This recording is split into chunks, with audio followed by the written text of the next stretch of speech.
In the heart of the Himalayas, where the air thins and the world feels impossibly vast, one man dared to dream beyond the horizon. His name was Jim Whittaker, a Seattle-born climber, a leader, a visionary. On May 1st, 1963, he became the first American to stand atop Mount Everest, the highest point on Earth. But his story isn't just about reaching the summit. It's about the courage to lead, the grit to build, and the heart to heal a mountain and a world in need. Jim Whittaker wasn't handed this triumph. He earned it. In 1963, he joined an expedition to put an American on Everest's peak for the first time.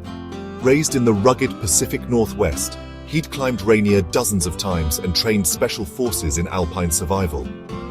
But Everest was different. It was a beast of ice and stone, a test of will where every step could be your last. As the expedition's equipment coordinator, Jim's leadership shone through. He rallied a team of 19 Americans and countless Sherpas, ensuring every rope, every crampon, every ounce of oxygen was ready. On that fateful day, with Nawang Gombu Sherpa by his side, Jim faced howling winds and minus 35-degree cold. They ran out of oxygen near the top, but they didn't stop. At 1 p.m., they stood on the summit, 29,029 feet above the world, planting the American flag in a moment that echoed across history. Jim's climb wasn't just a personal victory, it ignited a spark in America.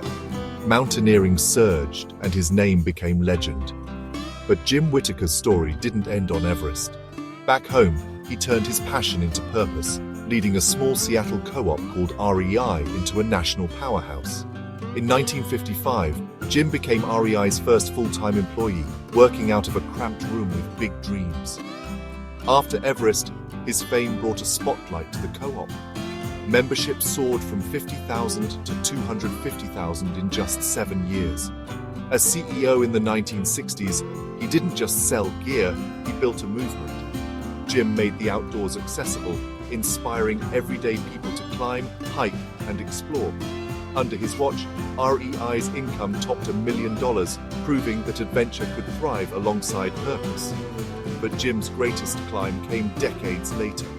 In 1990, at age 60, he returned to Everest, this time not for glory, but for peace.